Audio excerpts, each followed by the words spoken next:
Os governos do Amazonas e de Rondônia selaram nesta manhã em Manaus parceria que confirma a compra de calcário explorado em Rondônia para atender produtores rurais amazonenses. O minério é usado para corrigir o solo nas propriedades.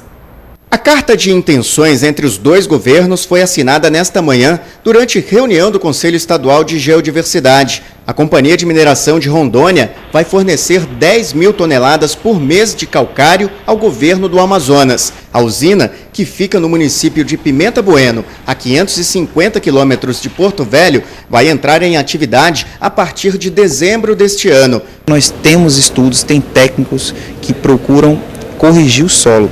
Pegar o pH do solo, ver quanto de calcário que precisa para que esse pequeno produtor aumente sua produtividade na mesma quantidade de terra.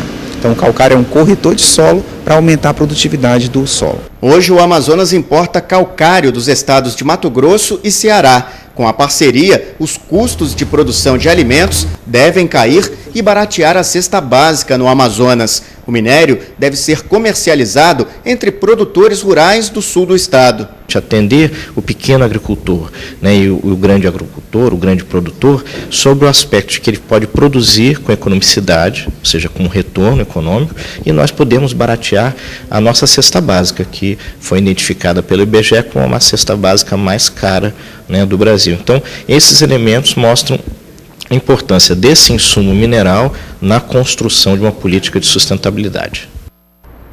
Uma pesquisa realizada pela Federação do Comércio de Bens, Serviços e Turismo de São Paulo mostra que a região norte foi a única que apresentou redução no valor da dívida das famílias. O maior recuo foi registrado em Manaus.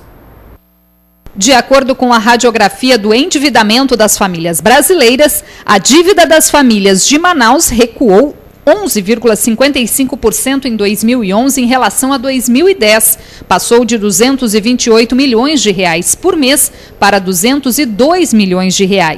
No geral, 66,32% das famílias da região norte estão endividadas, sendo que a capital com mais famílias nessa condição é Rio Branco e com menos é Boa Vista. Em todo o país, 62,5% das famílias estão endividadas, índice que cresceu 6,39% entre 2010 e 2011. O volume da dívida também aumentou, 11,57%. Em 2010, as famílias deviam 145 bilhões de reais e agora este montante passa dos 161 bilhões de reais ou 13 bilhões por mês. A região norte também é a que tem a menor parcela da renda comprometida com dívidas, somente 25,71%. O rendimento médio mensal das famílias da região norte é de R$ 3.644,83, pouco mais de 30% inferior ao da média nacional, de pouco mais de R$ 5.200.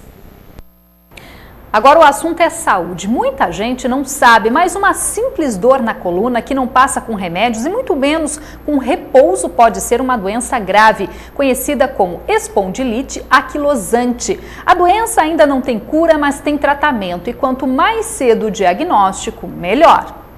Marcelo descobriu que tinha doença aos 7 anos. Principal sintoma, dor, principalmente nas articulações. Eu sentia muita dor, não andava.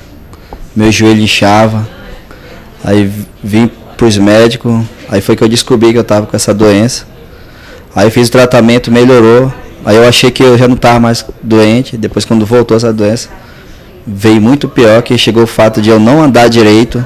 Esta especialista explica que a doença começa com uma simples dor nas costas, mas com o passar do tempo, as vértebras crescem e formam nódulos, levando à rigidez dos ossos e à perda total dos movimentos em casos mais graves. O paciente tem que entender que tem a doença, tratar com fisioterapia, com exercícios para fortalecimento muscular, com medicação anti-inflamatório. Junto desse tem outras drogas que a gente chama de drogas modificadoras do curso da doença. Se o paciente com essas primeiras medicação não melhora, a gente usa outros que são também os chamados drogas biológicas, que são os anti-TNF. A doença é crônica, a causa é desconhecida e não pode ser prevenida. De acordo com a Organização Mundial de Saúde, a espondilite atinge tanto homens quanto mulheres. No Brasil, 5% da população tem a doença. Ela ainda não tem cura, mas tem tratamento. Por isso, quanto mais cedo o diagnóstico, melhor. O importante é você tratar precocemente para o paciente ter uma qualidade de vida, a não chegar a ter uma anquilose, porque ela vai endurecendo a coluna, enrijecendo a coluna e com isso vai fazendo o quê? A coluna fica sem movimento. Marcelo recomeçou o tratamento com a reumatologista. No hospital, conseguiu recuperar os movimentos e depois de 10 anos de espera por uma cirurgia, finalmente colocou a prótese no quadril. Hoje, ele consegue manter os pés firmes no chão sem ajuda de ninguém. E agora, a maior alegria é caminhar, mas desta vez sem nenhuma dor. Porque eu pensei que eu não ia andar mais, né? Chorava todo o tempo com aquela dor horrível. Graças a Deus eu perseverei, vim, fiz o tratamento, tá aí o resultado. Hoje em dia eu estou bem. Confira agora o que foi destaque nesta edição do Band Cidade. Empresários da Zona Franca de Manaus comemoram possível entrada da Venezuela no Mercosul. Proximidade com o país vizinho e boas condições da BR-174 reforçam o sucesso da aliança comercial. 14 voos foram afetados, 4 deles foram cancelados nesta terça-feira devido à forte neblina que fechou durante toda a madrugada o Aeroporto Internacional Eduardo Gomes, na capital. Governo do Estado entrega prédio que vai abrigar o programa Ronda no Bairro, que será instalado ainda este mês, na zona leste da capital. Importação de calcário explorado em Rondônia vai beneficiar produtores amazonenses. Acordo entre os dois estados foi selado nesta manhã, em Manaus. O Band Cidade termina agora, mas continua na internet. Para rever esta edição, acesse band.com.br/Amazonas. Também pela internet você pode ajudar a pautar o Band Cidade. Basta deixar a sua sugestão de reportagem ou também as suas críticas no Facebook. O endereço facebook.com/BandAmazonas. Ou então siga nosso jornalismo pelo Twitter. O endereço é twitter.com/BandAmazonas. Fique agora com as principais notícias do Brasil e no mundo, no Jornal da Band. Obrigada pela audiência, uma boa noite. A gente volta a se encontrar amanhã. Até lá!